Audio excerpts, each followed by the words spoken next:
So today we're going to be checking out an interview with the lead director of Clair Obscur Expedition 33, Guillaume Broche, as he details why having a small team was the key to their success, the games that influenced the combat of Clair Obscur, do they have any plans for DLC, and so much more.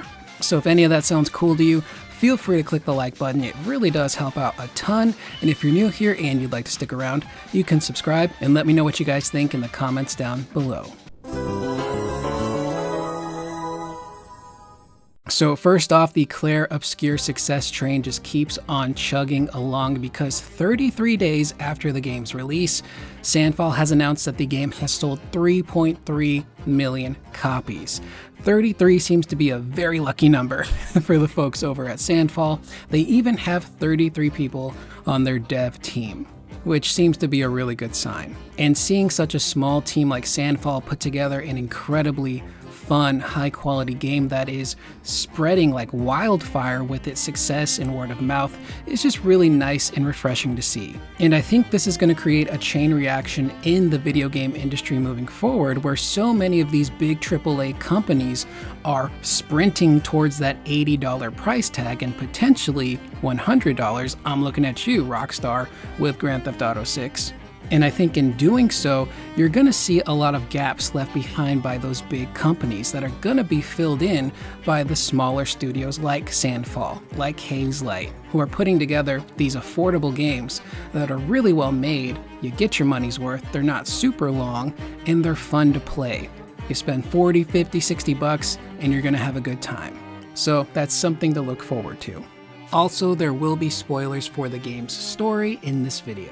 So moving over to this interview with Guillaume, this comes to us from Enrico, who had a pretty lengthy interview with him where they talked all things Clair Obscur. Now, I'm going to summarize most of Guillaume's answers because full transparency here, my allergies are kicking my butt today and I am struggling to breathe and speak, but it's a really cool interview and I still wanted to get it out there. So instead of doing the super detailed stuff like we normally do, I'm going to be summarizing some of the stuff, but I'll leave a link in the description down below in case you guys want to check out the full article and get all of the actual details. So, my apologies.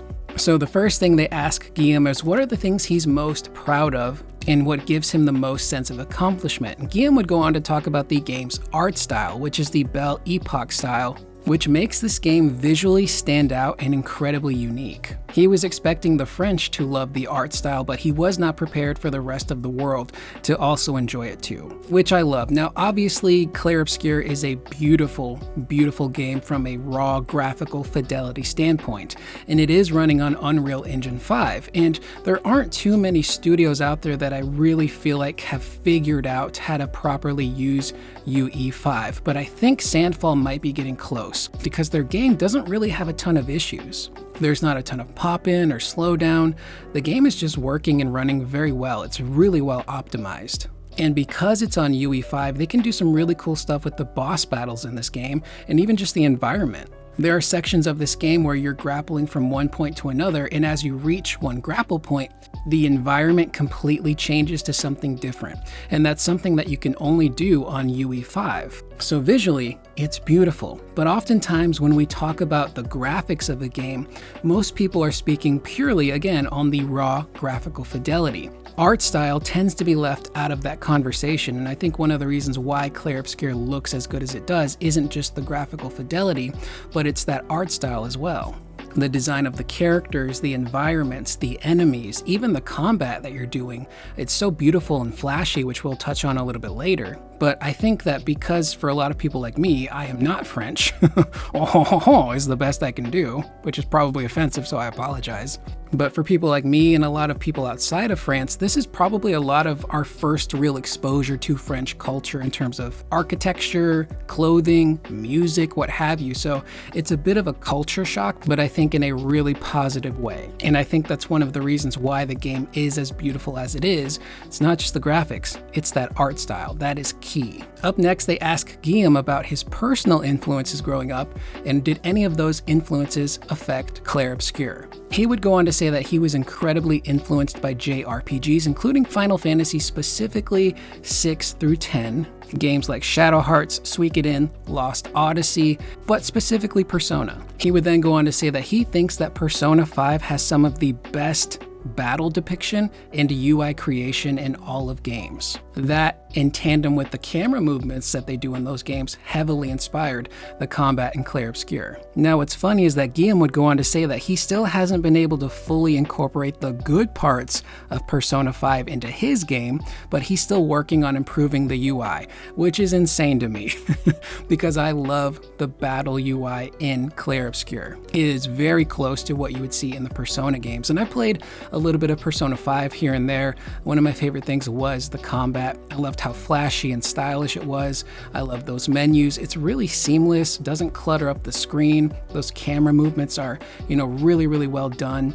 And I really feel like Guillaume and Sandfall took that and just put their own spin on it. So yeah, the UI is very similar to what you'd see in Persona, but it has, again, that French style to it. And I love getting to my character, going to my skills, and it's not just, oh, the menu is different. My character has now positioned themselves a little bit differently depending on what I'm trying to do. But those camera movements also really help to keep combat engaging for the player, and it really makes every battle feel super dynamic, whether it's your party attacking or counter-attacking, or if it's the enemy doing something really insane. It's almost like those action elements play out in a turn-based style. It's kind of hard to explain, but there's a really great melding of action with RPG and reactive time-based stuff that I think they nail in Clair Obscur. Now, interestingly enough, Guillaume does say that while the combat is influenced by JRPGs, he still feels that the story is very much French, which it is, and we'll touch on that a little bit later. Up next, they ask Guillaume if there's a strong demand,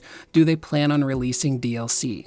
Guillaume goes on to say, actually, we had plans to release DLC from the beginning. However, we have received a much greater response than we expected, so we need to reconsider what to do next. Please look forward to further updates.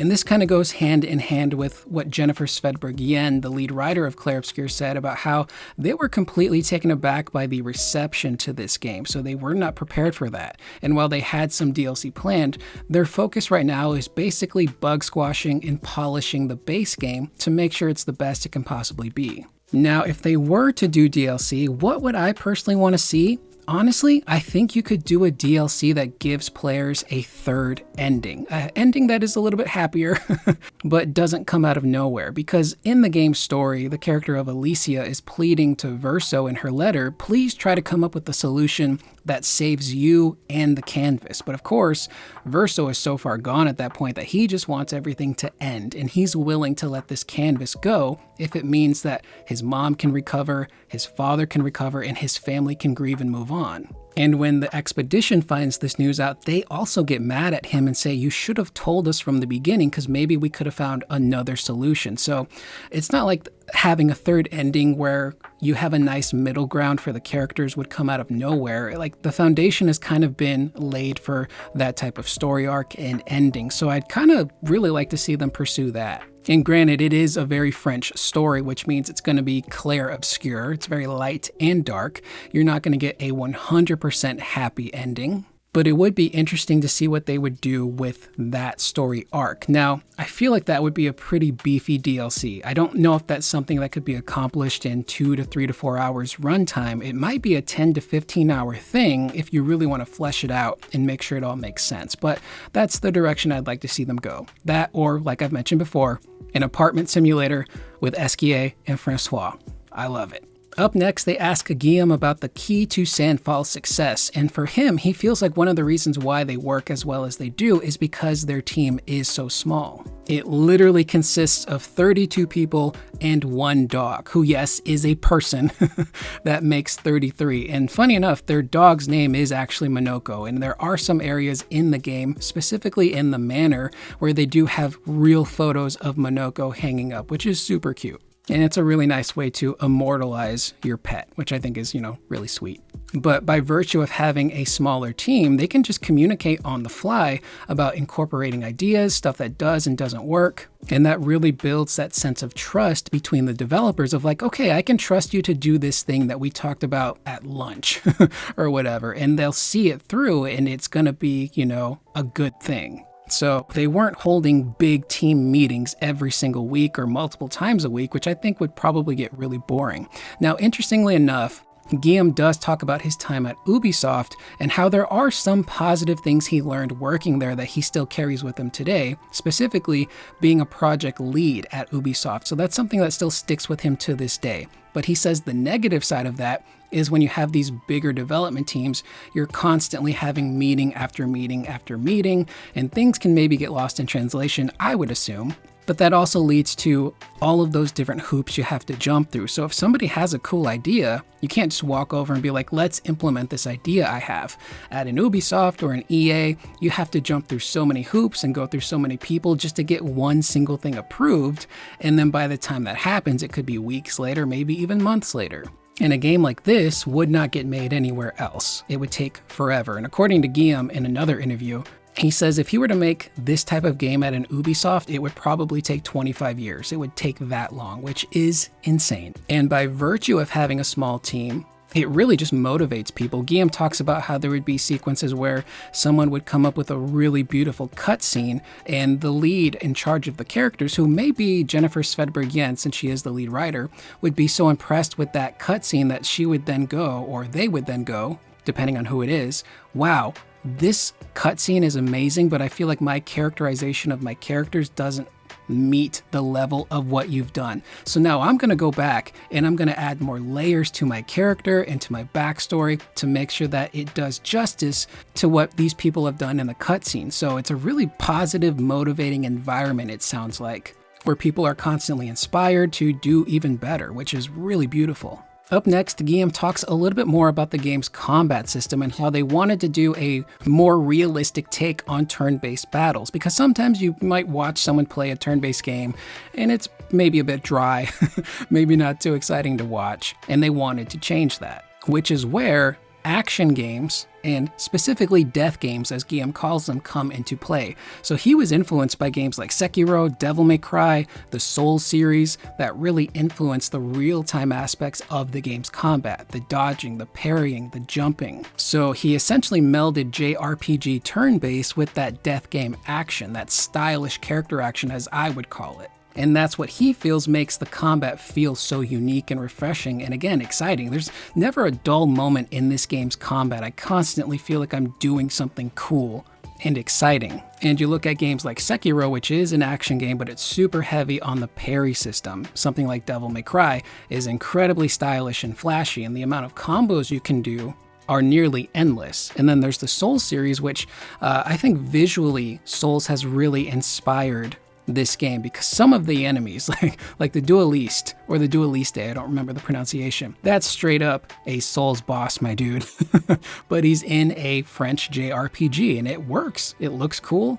It's difficult, it's intimidating, but it's fun to play. And again, I never had a moment in this game where I'm in the combat and I'm like, this is boring and repetitive. I was genuinely enjoying myself. And I'm kind of curious to see if this inspires other studios, whether they be big AAA or AA, to kind of do their own take on reactive turn-based by incorporating maybe other real-time action combat stuff to a turn-based style system. Up next, Guillaume talks about some of the core concepts of the game's story and how sorrow and grief is a through line for Act 1 all the way to Act 3. He specifically brings up that sorrow and grief and how the characters go through it, and we experience it with them, and we see how they handle that grief. And again, this is very spoilery, so if you haven't finished the game, you might want to turn away now. But he specifically talks about having to make choices in Act 1 and 3, specifically 3, that can leave the player feeling very sad and filled with grief, which I 100% was. Because when you reach the end of the game and you have to choose between Mael and Verso, I was torn, because on the one hand, I understood where both of these characters were coming from. I didn't want to lose the painted world and our party and all of the people in it, but I also acknowledged that Verso wanted to rest, and I could also acknowledge that Renoir was right in the sense that he didn't want his daughter to repeat the mistakes that his wife did by staying trapped in this canvas obsessed with it, not being able to process her grief, and effectively making herself sick over it. So again, that's one of the reasons why the writing is so good, is because you understand all of these characters, their motivations, and where they're coming from. So when you have to make a choice like that, it makes it pretty difficult. You're not really quite sure who to pick. But he also mentions that when you have a super heavy story like that, you do need to balance it out with some of the lighter, goofier stuff. And having humor in these stories is very, very important, because you need that levity there to balance out a lot of the darker stuff. That's something that I really appreciate about not just JRPGs in general, but things like Final Fantasy VII and its remake trilogies. It's a very dark, heavy story about grief, but they do have those funny, lighthearted moments that provide that necessary levity so that way you're not feeling bummed out all the time. And personally, you know, obviously this is a French-made game that was heavily inspired by JRPGs, so much so that people in Japan are calling it a French JRPG. But I want to bring up an interview that we covered a few months ago with Hironobu Sakaguchi, who is the creator of Final Fantasy. And in that interview, he got asked the infamous question that is pretty much a meme at this point, that every Japanese RPG developer gets asked, and that's, what makes a JRPG? What makes them unique over other things? And in Sakaguchi's response, he said melancholy. Melancholy is something that is kind of a key core theme through a lot of JRPGs. This sense of sadness, not just within the story and the world, but the characters, it permeates everything. And sure, all games to a degree, whether they're Japanese made or not, have aspects of melancholy sometimes, but it's really those JRPGs that really hammer it home and do it in a way where it really pulls at the heartstrings and makes you feel very strong emotions. And I bring that up because yes, this is a French-made JRPG-inspired game, but I really truly feel like it has the heart and soul of a JRPG. It really nails that melancholy.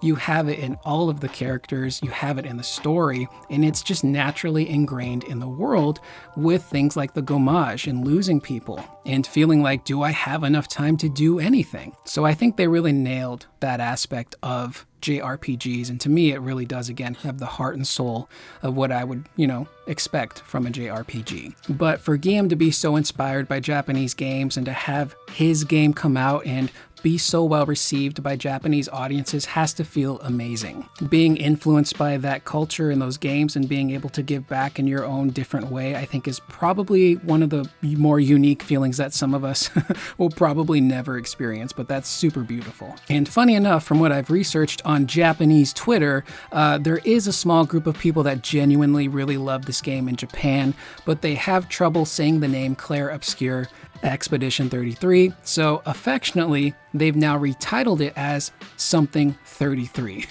which is kind of funny. But with that being said, that is the video. Again, apologies for not doing what I normally do and reading the quotes verbatim and putting them up on the screen. I am struggling today to even speak and breathe.